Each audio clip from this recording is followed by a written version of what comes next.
I'm going to show you exactly how a professional upholsterer reupholsters a genuine antique chair. This is stripping it out. You're going to see the frame, you're going to see the guts, you're going to see how these things are really put together, and then you're going to see how a professional will make this boring looking antique chair now look really funky. So let me tell you a bit about the chair. So it is Victorian, it is walnut, but it's not enough to call it just Victorian. It's a big period, 1837 to 1901. So you've got to get a bit more specific to do the job right. This was made in 1870. It is fantastic quality, and you can see it's very low, and there is a reason for that, or rather at least two reasons. You might see these things described as prie-dieu, meaning a prayer chair. So simple. You kneel on it, it's nice and low, hands here, and you can pray. Now, if it was specifically designed only as a prayer chair, then this top roll here would be upholstered so you don't bruise your arms. So the other purpose is a nursing chair. It's nice and low for a nurse to nurse a child, a mother, a matron, a nanny, and they're low down right at child level. So it's designed specifically here now for somebody to play with children, pass cups of tea and be on their level, yet very comfortable, with a beautifully sprung seat, which you are about to see revealed. The innards, the guts of a real late Victorian chair will now be revealed. Now, I've got to tell you, this is very exciting. Whenever you see an antique chair on a proper upholsterer's bench, this is Barry. Hi, David. I've known Barry for 30 years, and Joe, his wife, equally 30 years. Now, Joe, talk us through. What is Barry going to do? Well, Barry now is removing this cover. So he's doing it with his staple remover. So just watch him do that, and we'll reveal what's underneath. Well, that's the interesting thing, isn't it? Because we have no idea what's You under never there. have any idea what's underneath. None at all. Sometimes you can have a massive shock. Yeah. You don't like what you see. What kind of things have you seen? Well, Some things I probably wouldn't want to see. no, yeah, some things Stockings. Stockings. all sorts. Yeah. Old bits of t-shirts. Yes, old bits Yeah. of t-shirts, you name it. You Anything. See, this thing should be stuffed inside there with proper horsehair, maybe straw. It'll have a Hessian top to it. Are we revealing something? We are.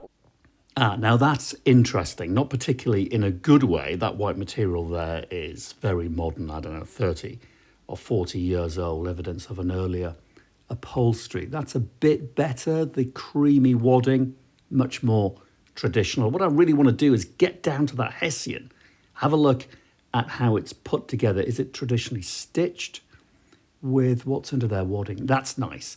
That's much better. Look at that traditional wadding there, and look at the stitching. Look at the Hessian below the wadding. Isn't that lovely how it's all been stitched in by hand? So the horsehair under there, springs, all hand stitched by the upholsterer, and evidence of old tacks too. Very nice. So it looks quite original then. You've got a modern topping to it, haven't you? Yes, because whenever it was last reupholstered, which I'd say 70s, 80s, Yeah. they've just topped the original wadding with some dacron. Okay, to so smooth dacron it is that over. modern material, That is just the to give it modern- some shape. That's, well, and flatten it Yeah. and make it neat Yeah. and tidy. Yeah. But you've got some of the original guts Oh, inside yes, there. Let's have a yes. look at that then. So there you go. That's the top wadding, and then that. Okay. Now that's the interesting bit. Barry, can you just peel that back so I can get a good close look? That is original, isn't it? Yes. This is going to be dating to around 1870. This is how upholsterers in the Victorian period put these chairs together.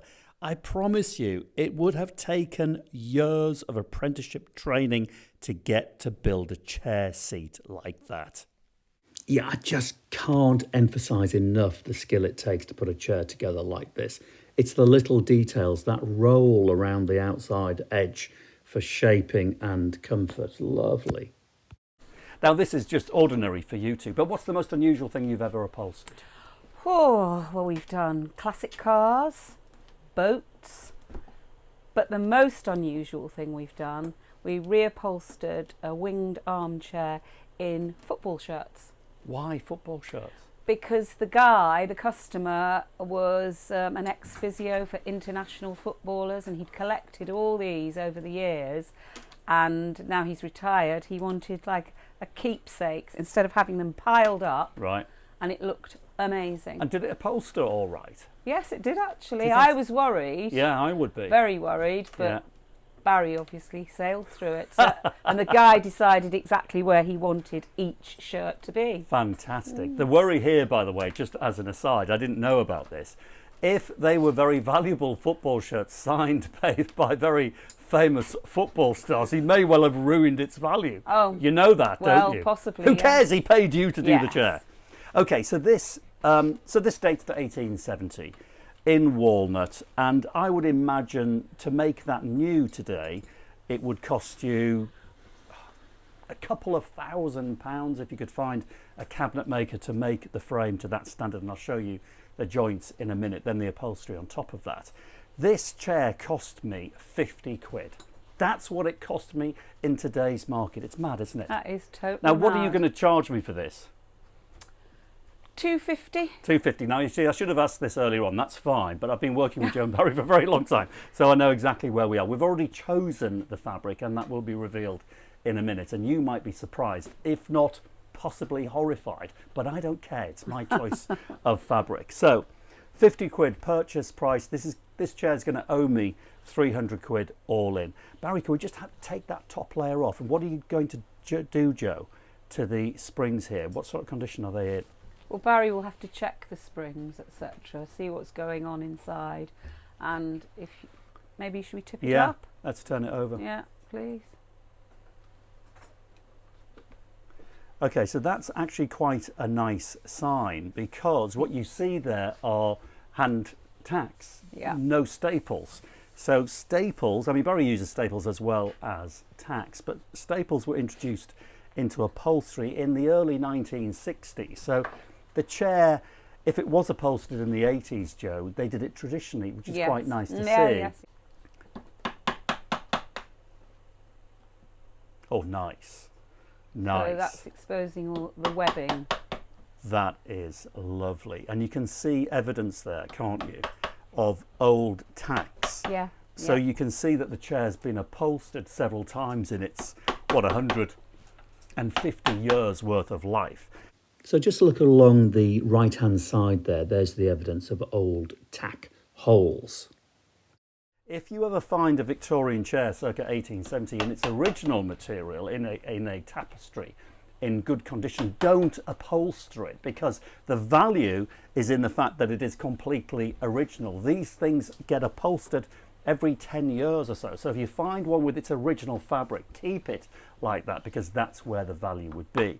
If this was in its original tapestry material in good condition, it wouldn't be worth 50 quid, it would be worth £500 because of the rarity value. But because I know it's been upholstered loads of times in its lifetime, it doesn't matter what we're doing now. But this is lovely. Joe, do you, like me, love seeing hand-tied springs? Yes, I do. It's amazing, isn't it? It is. Yeah, it's interesting. Would the original fabric have been tapestry, though, in Yes. your opinion? Yes. Yes. Yes, I can imagine it, Yeah, actually. almost without a doubt. Yeah, I because can it was imagine height that. of fashion Yes. in 1870 Yeah, to have a tapestry. And some of those tapestries were handmade. Oh, I know. And just I know. beautiful condition. What about the springs, Joe? What kind of condition are they in? Well, let's have a look. What do you think, Barry? They're not too bad, to be fair. No, they're not too bad. They're quite tight, actually, to be Okay. honest with you. So the condition of the springs then, well, I think we knew. I mean, when I bought the chair, I turned it over and felt the springs, and you can tell with practice whether the springs need re-springing, because if Barry had to completely redo that seat with the hand-tied coil springs, that's a day's work Oh, in itself. absolutely, definitely. Isn't it? So there's yes. what, double the price, yes. isn't it? Oh, yeah, of course. So yeah. I wouldn't have bought it, I've got to tell you, if the base was hanging out, because it cost me 250 quid to have the seat re-sprung. And finding someone that can re-spring these seats is actually really quite difficult. So tell us then, Joe, how would Barry re-spring that seat? Well, he'd have to remove all the springs and then re-tie them back in individually with twine. Yeah. And then re-web it. So it's a big job, even though it's a small seat. And there are the springs for that little small seat. Such a complicated system for a tiny seating area, but it is just something that's supremely comfortable and will last generations. It's so traditional, it's unbelievable, yes, isn't it? So it's time consuming. Yeah. So you don't see this springing system in modern chairs, or rather, if you did, you'd be paying thousands of pounds for them. This is proper bench-made territory. Now, what about the structure itself, the frame? Are you happy with that, Joe? Oh, it looks really good to me, the frame, yeah. Do you want to see a real spring? Yeah. It would be like So that's the coil spring. That's the coil spring. So each one placed in, each one individually tied in with twine. I don't know why I love these springs so much, but I really do. Let's have another look. Good. And again, loads of evidence of earlier upholstery. Look at the frame is good. Look at that. Mortise and tenon jointed, made to last literally forever. So actually taking the top cover off isn't that difficult, is it? No.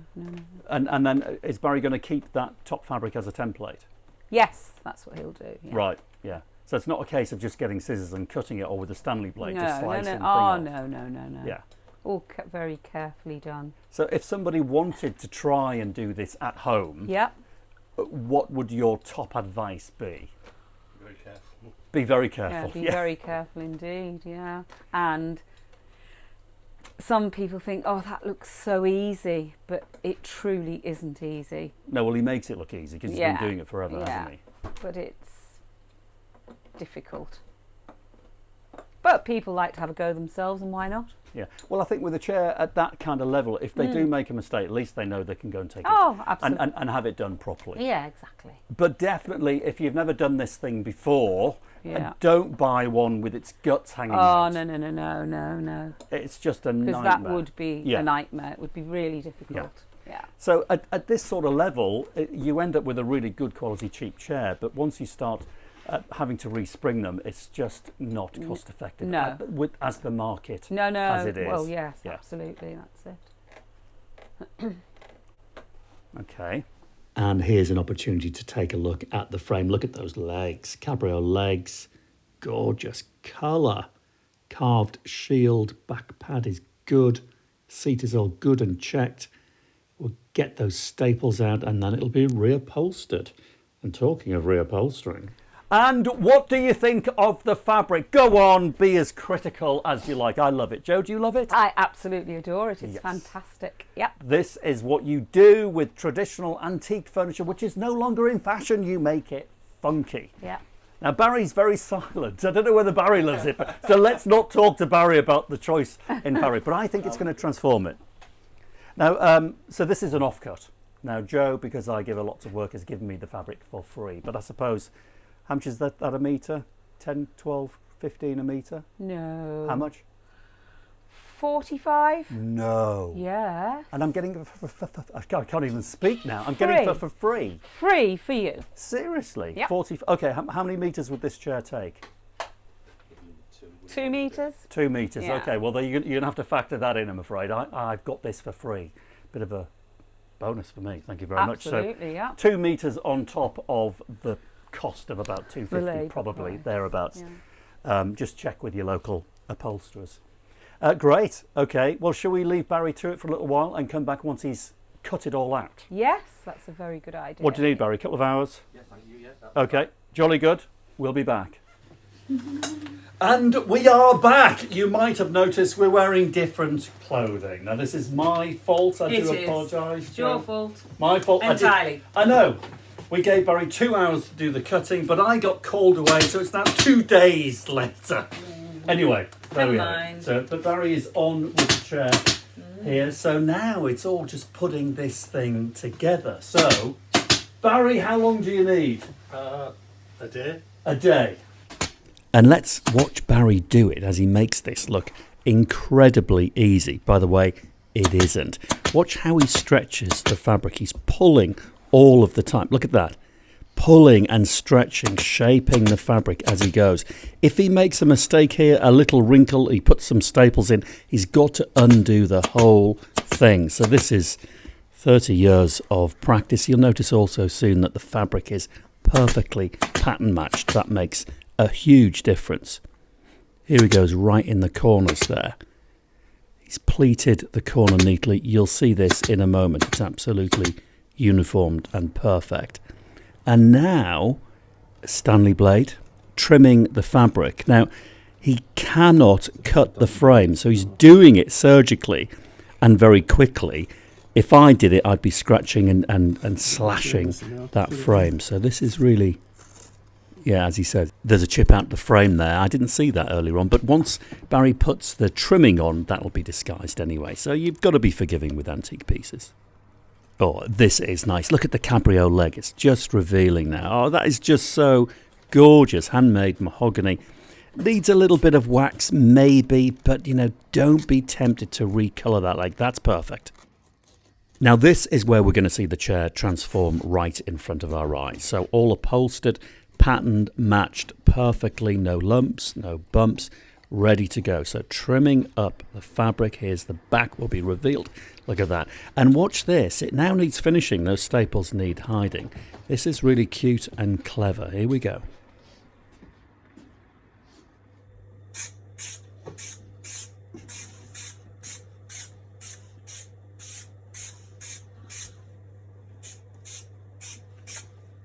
So, an inch or so of off-cut leatherette. You know, reupholstery is all about recycling and upcycling. Barry sprayed it with some commercial quality glue. Now watch, he's just going to simply fold it over and make a lovely trim. Look at that, he makes it look so easy.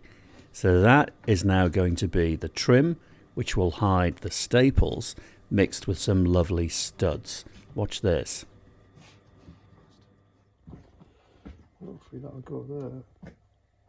I'll just put this first one in to get it secured.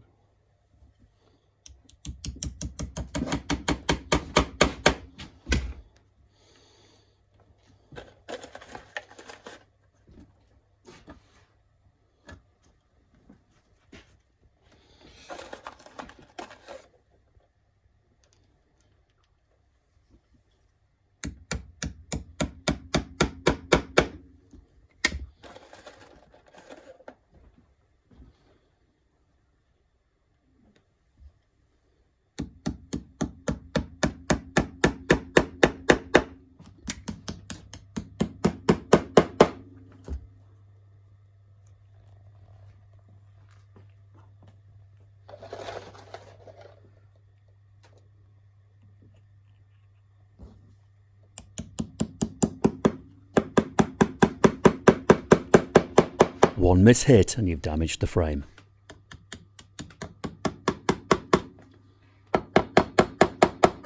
And here comes the finished chair. Oh my goodness me. Barry. There you go, the chair's completed. Wow. That is fantastic. I mean, that, I've got to tell you, I've seen these things be transformed on dozens, hundreds of times. You've seen them more, but that blows my mind. Wow. Isn't it amazing? Oh my gosh, I love Right, it. now you think it looks good here. Have a good look. Turn it round, look at that. Wait until I take it home and you see it in my living room. Thank you, you two. You're very welcome. Superstars as ever. Stay tuned, couple of seconds, it'll be home. Thank you. Bye.